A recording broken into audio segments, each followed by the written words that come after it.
Best Irish music on irishradio.org with Jerry Byrne.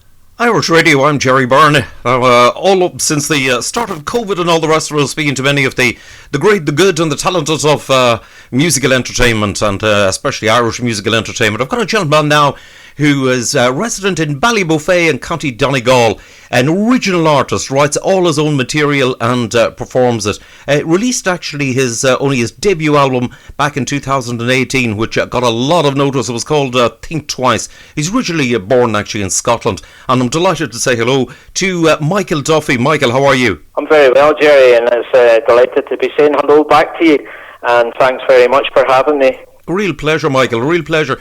Listen, tell me this: you've been writing your own material for quite a while.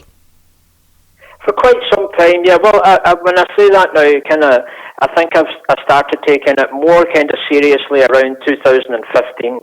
But I didn't really share the music as much. It was more of a hobby writing. I was always interested in stories, and my father was a good storyteller as well and a good musician. And I think when I started putting the guitar to the songs and things like that, people started to sit up and listen. You know, in particular, my father was always saying I should be going the recording route and trying to get some of these songs recorded. You know, so some of the songs done quite particularly well for me. Old Swimmer and Me, it was a song about an old dog, and that was covered in the States, over in the States, by a couple of artists and stuff like that. You know, so things were starting to look up.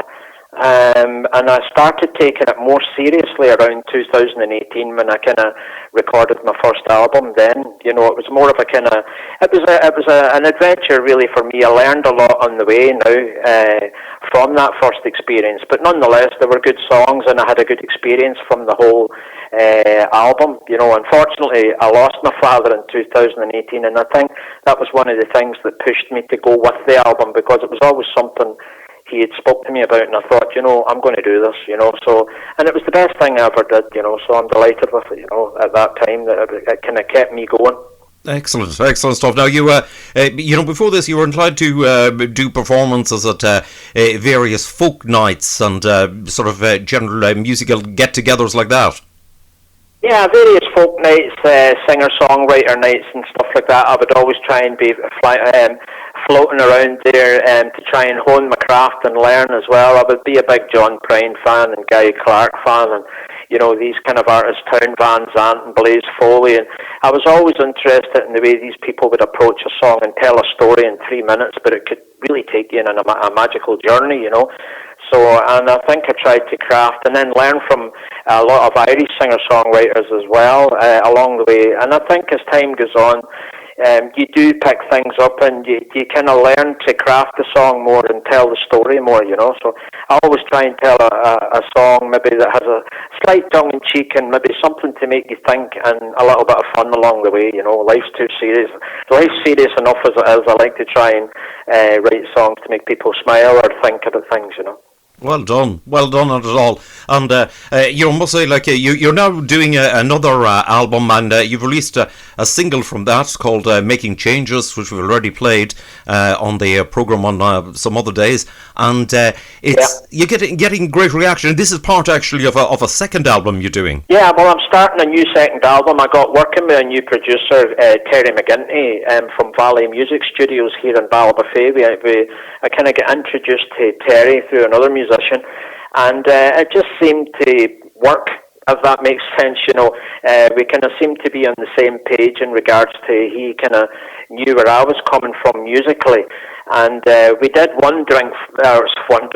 done one song first called The Demon Drink, and that was just a kind of tongue-in-cheek song again, just to kind of get to know each other, and it turned out really well. We get a few great musicians in it. Mark McLean played lead guitar in it, and I played a bit of guitar, and we kind of threw everything at this song, everything bar the kitchen sink, as you could say, just to kind of get a feel for everybody around musically, and it really took off very well. The Demon Drink done really good for us.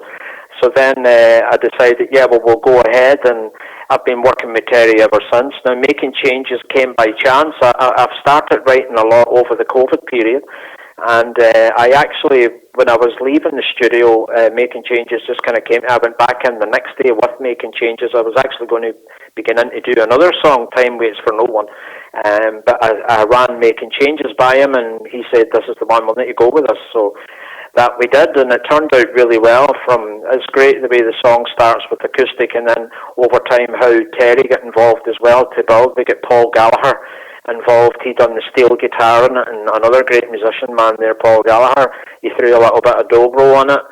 And as I said, the rest is history. I think the song came out really, really well, and it's created quite a bit of buzz around the place, and it's doing well for me so far. That is excellent. Well done on it. And you must have had some obvious difficulties trying to do recordings with lockdowns and all the rest of it. Well, luckily for me, Terry McGinty's not too far from me, you know, and it had always been the case, but I had never worked with him before. But he's less than 2 miles away from me, and we just never had met each other. So I think only for COVID, fate had kind of brought us together, you know. So, and it's a lovely studio, and it's just, as I say, it's just up the road from me, so I'm welcome there, and it's great. And I think it's kind of got my creative juices flowing again. You know, I found that since I've been getting in there, I've actually been in there with about 12 songs already written, and I haven't even recorded any of them yet. I've actually started recording 3 new songs since I entered that door. You know, so if it's not broke, don't fix it, you know. So I'm quite happy that it's got me writing again as well, you know. So that's quite exciting times, really.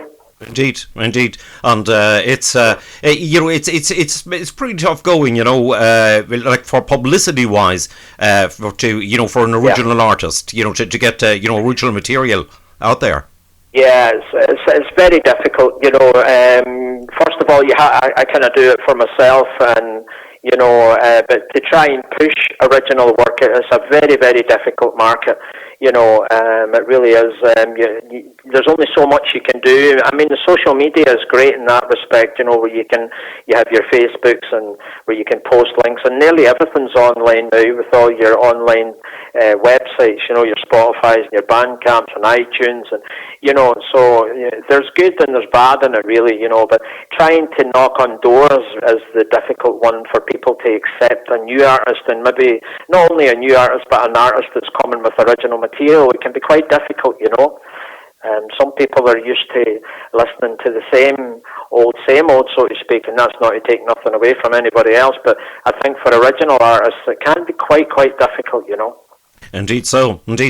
But well done on all you've done, Michael, so far. You know, it's superb stuff. I'm looking forward to hearing the new album when eventually it's released, and no doubt you're looking forward to once again, as soon as it's safe to do so, getting out there at a songwriter night or a folk night and being able to strum to a live audience and sing to a live audience.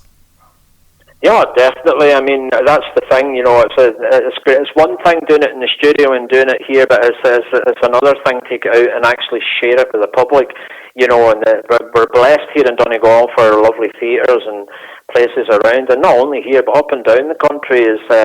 That's one thing about Ireland, they're welcoming in regards to music, and, you know, there's plenty of places to play, but unfortunately, given the current climate, with COVID and things like that, there's no light as yet at the end of the tunnel when those doors will be open fully, you know, to allow artists to be able to go in and perform again. But hopefully when that time comes, I would like to think I'll be in the queue there somewhere trying to meet and greet and try and get the songs out there as well. I mean, I was supposed to open for another artist here, a couple of artists actually that were meant to be playing at the Ballard Theatre, and I was on the bill with them, but unfortunately, due to COVID restrictions, that kind of fell through. But, you know, I'm keeping positive that things are going to turn around, and it would be nice to get to a stage again and start sharing some of these songs, you know. But in the meantime, as you say, I have the album to keep me busy, and I'll certainly be getting that to you when it's finished, maybe a few singles in between then. That's excellent. Michael, listen, it's been lovely to chat to you. I wish you continued success. And listen, who knows, as soon as it's safe to do so, I may see you somewhere along the winding path, singing along and singing your tunes somewhere live. I'll look forward to that very much, Jerry. I'll be keeping an eye on that winding road for you, buddy.